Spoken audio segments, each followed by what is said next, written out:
When I was a kid, my mother would encourage me to join marches and protests in the streets of New York.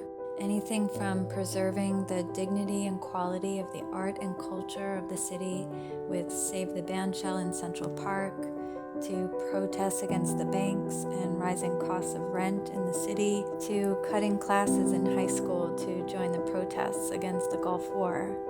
At the same time that I admired my mother's conviction and passion for these things, I also had an adverse reaction to it all, in that there was always an underlying anger and discontentment with anyone that didn't agree with any given stance. I didn't see true progress. I saw small battles that appeared to be won, but they ironically seemed to usher in more problems. So I removed myself from the conversation for the most part and just sort of parroted a few talking points in the most surface level way possible.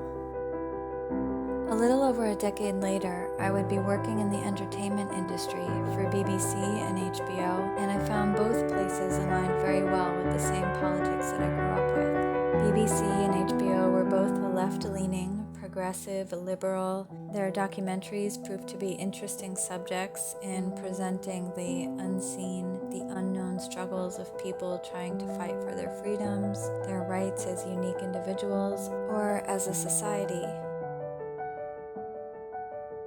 Like all office jobs, there was always political chatter. The unspoken definition of left-leaning meant, of course, that the Democrats were the open-minded, tolerant ones, open to change, open-minded, open to progress, open to newness, developing, growing, evolving. They hated war and money laundering and corrupt big business, and any threat to democracy, any threat to freedom, freedom of speech, freedom of press.